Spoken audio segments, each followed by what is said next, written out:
It's the WP Minute. This episode is brought to you by Search WP. Improve WordPress search by visiting searchwp.com. You know the drill. Everything I mention here will be linked up in the newsletter and the blog post. Check out thewpminute.com for the links. Let's get started with the good news before we get into the not so good news. Matt Mullenweg announced that the Creative Commons Search is joining the WordPress project, stating that the WordPress community has long advocated for a repository with GPL-compatible images. I think this is timely and needed with the not-so-recent announcement of Unsplash being acquired by Getty Images.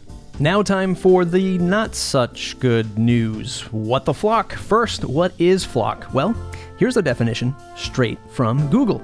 Federated Learning of Cohorts. FLoC enables the ad selection without sharing the browser behavior of individual users. FLoC provides a privacy-preserving mechanism for interest-based ad selection, or so we think. As a user moves around the web, their browser uses FLoC algorithm to work out its interest cohort, which will be the same for thousands of browsers with a similar recent browsing history. The browser recalculates its cohort periodically on the user's device without sharing individual browsing data with the browser vendor or anyone else. So one might think, okay, this sounds all right, until the Electronic Frontier Foundation chimes in stating FLoC is a terrible idea. And I'm just going to pull some quotes from their article. The third-party cookie is dying and Google is trying to create its replacement. Google is leading the charge to replace third-party cookies with a suite of technologies to target ads on the web, and some of its proposals show that it hasn't learned the right lessons from the ongoing backlash to the surveillance business model. FLoC is meant to be a new way to make your browser do the profiling that third-party trackers used to do themselves. In this case, boiling down your recent browser activity into a behavioral label, and then sharing that with websites and advertisers. The technology will avoid the privacy risks of third-party cookies, but it will create new ones in the process. Okay, now that I'm a little bit more concerned with this, so are other WordPress contributors who want to treat FLoC more as a security concern than a privacy concern. Read through the comments in the link on the post to find the different takes around the community.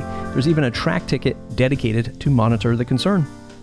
Pull up a seat at the tavern, pour yourself a cold one as we go over some of this week's most notable articles from the tavern. The upcoming pattern directory is set to launch with WordPress 5.8. The Jetpack team has launched yet another project called Jetpack Boost. Interesting to see that they launched this as a standalone plugin, since Mullenweg has always flexed on the idea that Jetpack is so modular.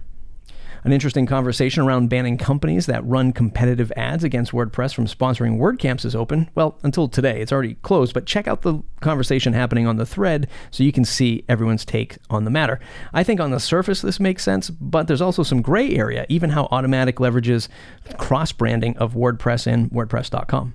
Okay, time for the grab bag. GetEllipsis has a fantastic post on user personas for WordPress businesses. I think this is great for anyone who's in the marketing space or about to launch a product. Doesn't matter if it's a product or a service. Definitely check out this article.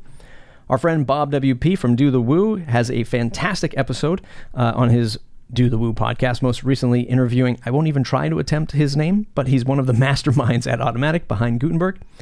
Gravity Forms 2.5 has launched, fantastically revised with a core focus on the design and accessibility. Gravity Forms is one of the oldest plugins that I've paid for and still pay for to this day.